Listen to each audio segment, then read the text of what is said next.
माढा तालुक्यातील पूरबाधित शेतकरी संतप्त झालेले आहेत। आमदार सदाभाऊ खोत यांनी तिथून पळ काढला। ग्रामस्थांच्या रोषामुळे खोतांनी दौरा अर्धवट सोडला।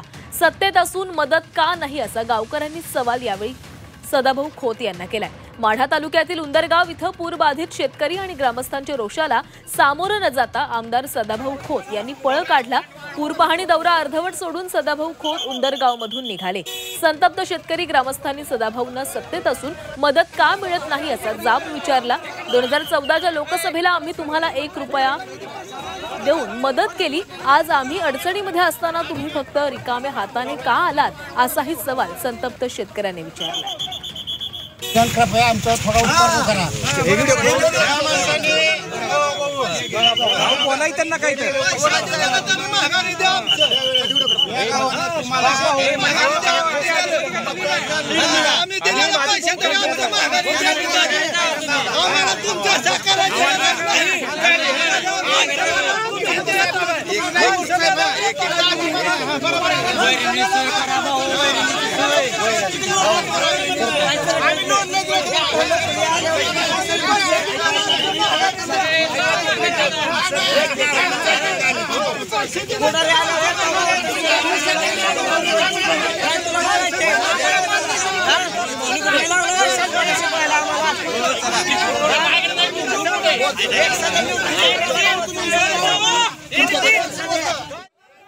सदाभाऊने काय मदत आणली काय नाही दिलं। जे पुरार संघटनेच्या माणसांनी दिलं, आमच्यासाठी काहीच केलं नाही। काय केलं सदाभाऊसाठी? 5,000 रुपये दिले मी पट्ट्यानं। कुणाला? सदाभाऊ शेतकऱ्या सदाभाऊ खोतला। कधी कधी उभा इलेक्शनला वरायला खासदार केला।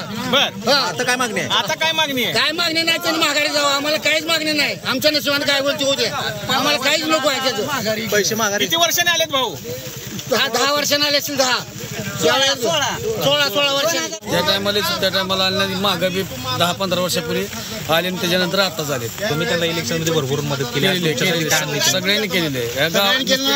गावांनी पूर्ण 90% मतदान टाकलं। 90% जनतेने भरपूर केले, पैसे बी दिले, पैसे देऊन मतदान दिले। आता काय 2021 ला पुराला 2021 ला पुराला आलंच नाही, तर 16 वर्षांना आज आले गावात। मदत काय काय बोललं? काय काय बोलायला नुसतं बघून जाणार आहे। मदत काय देणार आहे का? काय शोधलं नाही त्यांना, काय बघू द्यायची कारण? काय फायदा असेल तर बघू द्यायचं ना। काय दान घेऊन आले तर काय असताना?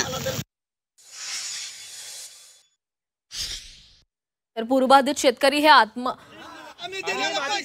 संतप्त झाल्याचं पाहायला मिळते। सदाभाऊ खोतांनी तिथून पळ काढला, तर दत्ता भरणेंना देखील माढा दौरा रद्द करावा लागला, कारण या दौऱ्या दरम्यान दत्ता भरणे यांना देखील या शेतकऱ्यांच्या ग्रामस्थांच्या रोषाला सामोरं जावं लागलं।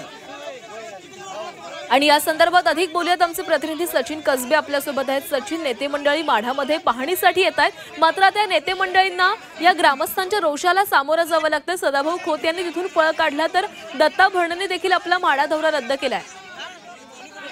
नक्कीच माढा तालुक्यातील उंदरगाव मध्ये ही भयंकर अशी पूरस्थिती निर्माण झालेली आहे। लोक घरातून विस्थापित होऊन 4-4, 5-5 दिवस झाले, ते आता घरात परतू शकत नाही। त्यांना कुठलीही मदत मिळत नाहीये, जनावरं उपाशी आहेत, लोकांना प्राथमिक मदत मिळत नाही। त्यामुळे ग्रामस्थ, शेतकरी, नागरिक संतप्त झालेत। अशामध्ये माजी कृषी राज्यमंत्री सदाभाऊ खोत यांनी आज या ठिकाणी पाहणी दौरा केला होता। मात्र सदाभाऊ खोत उंदरगाव मध्ये आल्यानंतर शेतकऱ्यांनी त्यांच्यावर आक्रमकपणे हल्ला चढवला। तुम्ही फक्त पाहणी करण्यासाठी का आलात? तुम्ही ज्यावेळेला निवडणुकीत उभारता त्यावेळेला आम्ही तुम्हाला भरभरून मदत करतो, मग आज तुम्ही फक्त पाहणीसाठी कसे आलेला? सत्ताधारी नेते असताना सुद्धा कुठलीही मदत अद्याप आम्हाला मिळालेली नाही, असा सगळा प्रश्नांचा भडीमार पाहताना संतप्त ग्रामस्थांचं रूप पाहता सदाभाऊ खोत हे दौरा अर्धवट सोडून निघून गेले। ग्रामस्थांना कोणतीही मदत, आश्वासन काय देणार याबद्दल कुठलीही भाषा सदाभाऊंनी केली नाही। खरं तर शेतकरी नेते असल्यामुळे ग्रामस्थांना, शेतकऱ्यांना त्यांच्याकडून मोठ्या अपेक्षा होत्या, तरी सुद्धा सदाभाऊ हे मूग गिळून गप्प बसल्याचं आपल्याला पाहायला मिळालं। आणि हा सगळा प्रकार पाहिल्यानंतर विद्यमान कृषी मंत्री दत्तात्रय भरणे यांनी सुद्धा उंदरगाव हे गाव पाहणी दौऱ्यातून वगळल्याची आपल्याला माहिती मिळते। नक्कीच सचिन, धन्यवाद दिलेल्या सविस्तर माहितीसाठी। त्यांना काय